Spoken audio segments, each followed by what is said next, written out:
आधी तर सगळ्यांना जय शिवराय। ही जी घटना आहे ना, मालेगाव तालुक्यातील डोंगराळे गावातील आहे।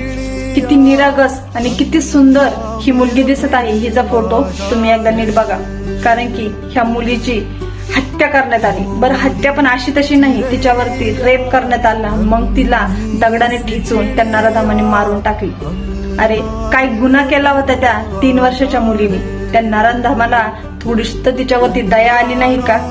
जसे की आपल्या छत्रपती शिवाजी महाराजांच्या काळामध्ये एखाद्या स्त्रीकडे वाईट नजरेने बघितले किंवा तिची छेड काढण्यात आली तर ह्या नराधमाला भर चौकामध्ये नेऊन त्याचा चौरंगा केला जात होता। तसंच आता सुद्धा सरकारने ते नियम लागू करायला पाहिजे आणि त्या नराधमाला भर चौकामध्ये नेऊन उभा तोडला पाहिजे असं मला तरी वाटतं। पण हा व्हिडिओ तुम्ही खरंच पहा आणि जास्तीत जास्त लोकांपर्यंत शेअर करा, कारण की हे नराधम आज 3 वर्षाच्या मुलीला सुद्धा सोडत नाही येतं, तर यांना त्याची शिक्षा नक्की झाली पाहिजे। तर हा व्हिडिओ तुम्ही पहा, जास्तीत जास्त शेअर करा आणि ह्या नराधमाला फाशीची शिक्षा नक्कीच द्या आणि त्या आपल्या यज्ञ बाळाला नक्कीच न्याय मिळवून द्या। जय शिवराय सगळ्यांना।